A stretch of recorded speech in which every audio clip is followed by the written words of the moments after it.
Dôležitým milníkom v živote každého mladého človeka je obdobie, kedy sa rozhoduje o jeho budúcnosti. To obdobie nastáva vo chvíli, keď sa mladý človek rozhoduje, na akú strednú školu nastúpi po skončení základnej. Nie je to ľahké rozhodnutie, lebo naň vplýva viacero faktorov.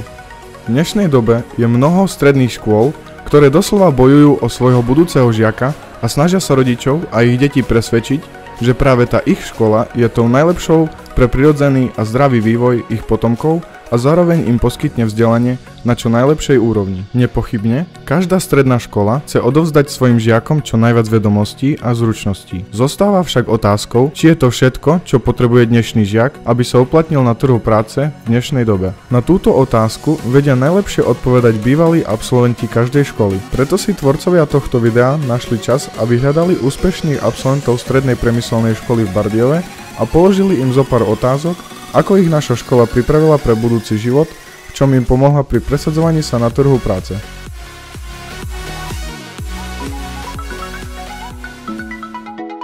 Tak ja už na základnej škole som vedel, že sa budem uberať technickým smerom, no a v tej dobe vlastne prichádzala asi len jediná alternatíva, a to bola Bardejovská priemyslovka, kde v tej dobe začínal práve ten môj nový odbor technické lyceum a v 3. ročníku s pokračovaním v informatike.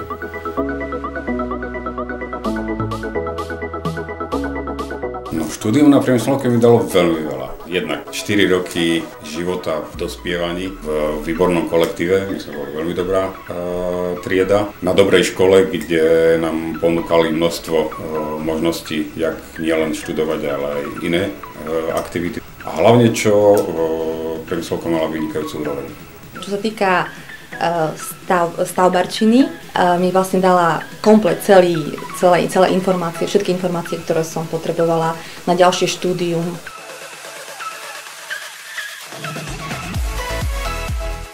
No, budúcim záujemcom o štúdium na priemyslovke v Bardejove by som asi odkazoval to, že právnikov už je veľa, doktorov tiež. A skôr či neskôr príde ten čas, že technikov bude potrebné a ten trend sa už ukazuje i v Čechách, už sa dial.